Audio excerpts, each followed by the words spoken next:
राधे राधे दोस्तों, स्वागत है आपका आपके अपने YouTube चैनल अनसुलझे रहस्य में। कभी कभी इंसान जीवन के ऐसे मोड़ पर आ जाता है जब उसे अपनी मंजिल दिखाई नहीं देती है।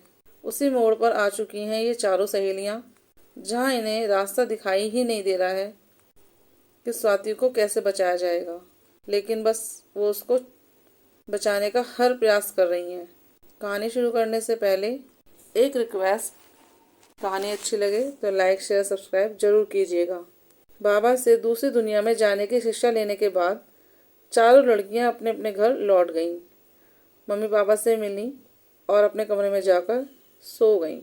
थकी होने के कारण उनको जल्दी नींद आ गई, लेकिन जब वो सुबह उठी तो रुचि ने देखा कि उसके हाथ पर एक सूर्य का निशान बना हुआ है और वो सुनहरी रोशनी में चमक रहा है।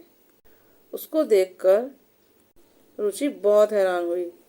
कुछ पल सोचने के बाद उसने मन में बोला, इसको मैं बाद में देखती हूँ, बाबा से ही पूछूंगी इसके बारे में। अभी फ़िलहाल मुझे मंदिर के लिए देर हो रही है और मैं जल्दी से नहाकर मंदिर के लिए निकलती हूँ। चारों सही टाइम पर मंदिर पहुँच गईं, लेकिन आज एक अजीब बात थी कि बाबा उनका मंदिर में पहले से ही इंतज़ार कर रहे थे।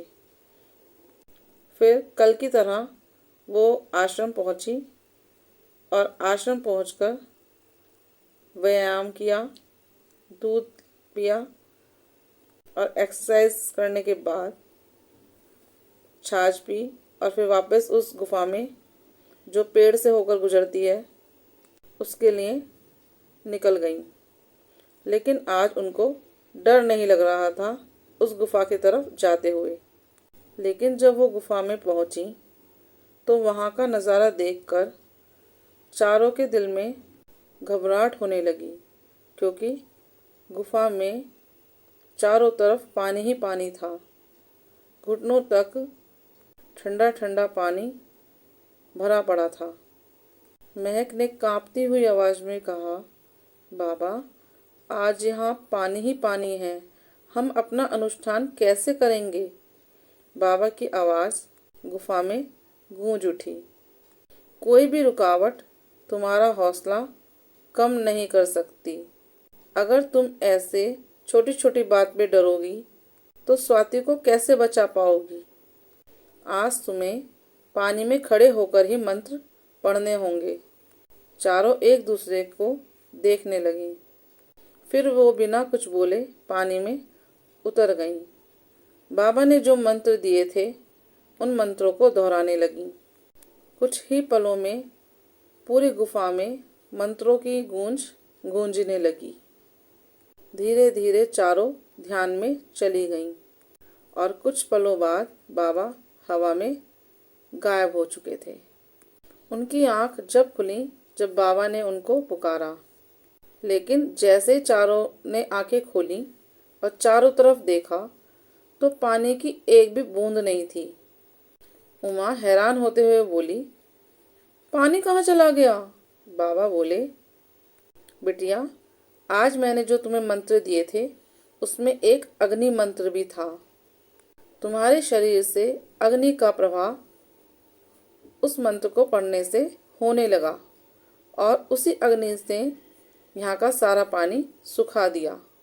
अगर मैं तुम्हें वो मंत्र बिना पानी के दे जाता, अगर यहाँ पानी नहीं होता, तो तुम उस मंत्र को पढ़ते हुए अपने आप को ही भस्म कर देती, क्योंकि उस मंत्र से तुम्हारे शरीर से अग्नि का प्रवाह होना शुरू हो चुका होता और आसपास पानी ना होने की वजह से वो अग्नि तुम्हारे शरीर को ही जलाना शुरू कर देती। चारों के रोंगटे खड़े हो गए। सबके चेहरे पर डर साफ दिखाई दे रहा था। बाबा बोले, अब तुम्हें घर लौट जाना चाहिए। घर लौटकर चारों अपने माँ बाप से मिली और फिर वही सो चुकी थी। सुबह उठकर फिर मंदिर पहुंची।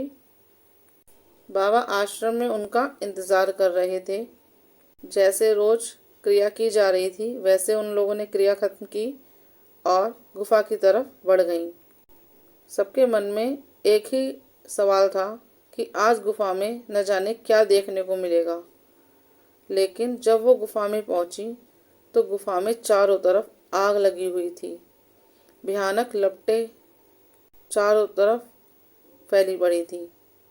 महक कांपते हुए बोली, बाबा, पानी में तो हम खड़े हो गई, पर आग में कैसे कैसे करेंगे आज हम अपना अनुष्ठान। बाबा की आवाज अब कठोर हो चुकी थी। हर मुश्किलों को पार करने के बाद ही रास्ता बनता है। रास्ता बना बनाया नहीं मिलेगा तुमको। जिस लक्ष्य को तुम्हें पाना है वो इतना आसान नहीं है। आज भी तुम्हें ऐसे ही खड़े होकर ध्यान करना होगा जैसे तुमने कल किया था। लेकिन चारों के दिलों में डर बैठा हुआ था कि अगर हम इस आग में खड़े होकर मंत्र पढ़ेंगे तो हम जल जाएंगे। रुचिका के मन में एक विचार था, चाहे मेरी जान ही क्यों न चली जाए, पर मैं स्वाति को बचाने के लिए जो भी करना होगा वो सब करूंगी, पीछे नहीं हटूंगी। और यही बात सबके मन में उठ रही थी। वे सब हिम्मत करके उस जलती हुई आग के चारों तरफ जहाँ जहाँ उनका स्थान था वहाँ जाकर खड़ी हो गईं। जिस जगह वो जाकर खड़ी हुईं वहाँ की आग थोड़ी सी कम थी, लेकिन फिर भी उनके शरीर में उन्हें जलन का एहसास होने लगा।